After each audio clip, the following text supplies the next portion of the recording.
If you woke up feeling a little off and you're wondering whether to hit your workout or should you stay in bed, you're not alone. This is always a tough decision for athletes. Knowing when to train through an illness and when to rest isn't always clear, but there's actually a science-based way to figure it out, and that's what we're diving into today.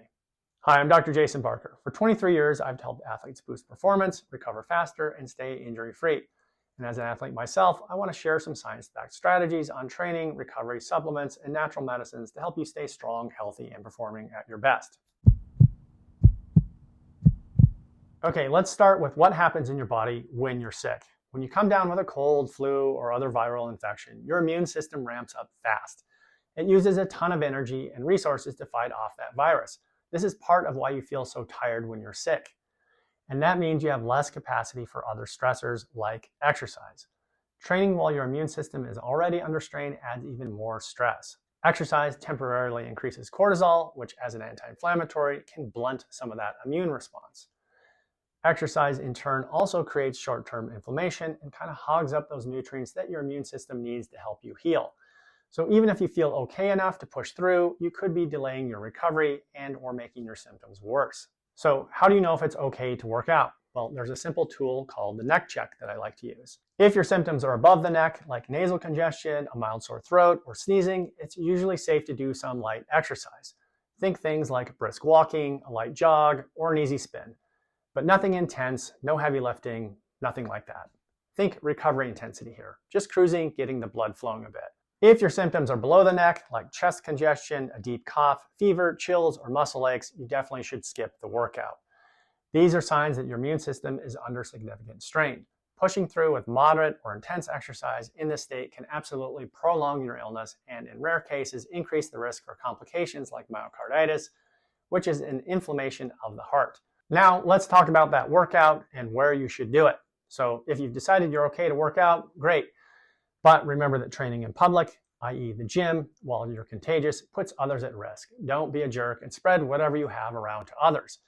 Do your workout at home or out and about on the trails or wherever you are away from people.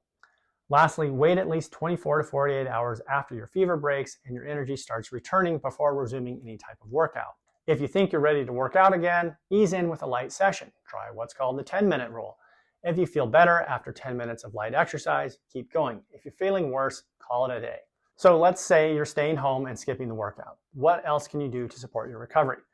This is where natural medicines and smart habits come in. There are 4 key nutrients and botanicals that I recommend when you're fighting off a cold or other viral infection, and each one has some good science behind it. First is vitamin D. Most people think of it for bone health, but vitamin D plays a critical role in immune function. It helps activate key immune cells like macrophages and T cells that fight off infections.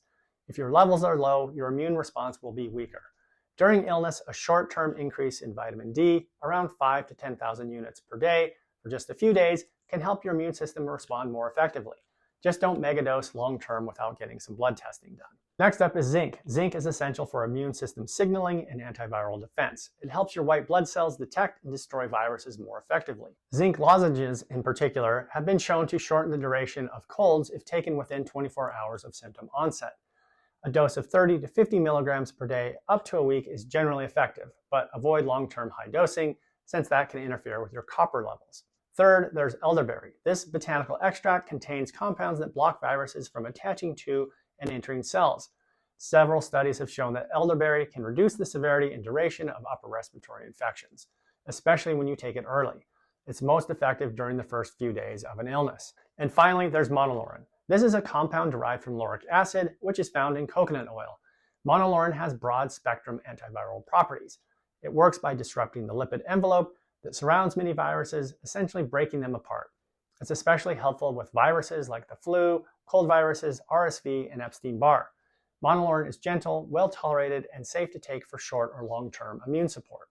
Now, these natural medicines can be incredibly effective, but they're not magic pills, right? They work best when you combine them with the basics of recovery. This means prioritizing your sleep. Your immune system does its best work while you're sleeping, especially deep sleep when repair and regeneration are happening. Try to get at least 8 to 10 hours when you are sick.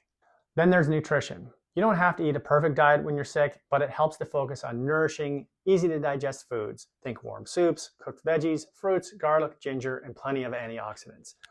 Avoid sugar and alcohol, right? Neither are helpful for immune function and can actually prolong your recovery. And finally, hydration. Water is essential for thinning mucus, flushing out waste products, and keeping your lymphatic system moving. If you've had a fever or you're sweating a lot, add some electrolytes to support that fluid balance. Warm herbal teas like ginger or lemon balm can also soothe symptoms while keeping you hydrated. So let's bring it all together. If your symptoms are mild and above the neck, it's okay to keep moving, but keep it easy and also stay away from other people. No intense training, right? If your symptoms are more severe or below the neck, take a break and focus on supporting your recovery. Use targeted natural medicines like vitamin D, zinc, elderberry, and monolaurin.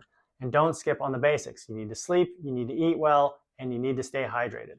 Those are the true foundations of healing. 1 or 2 missed workouts won't derail your fitness, but pushing through when your body's asking for rest, that can absolutely set you back a lot further. Listen to your body, recover smart, and you'll come back stronger. If you found this video helpful, don't forget to like, subscribe, and hit the notification bell for more science-backed tips for athletes. Thanks for watching, and I'll see you next time.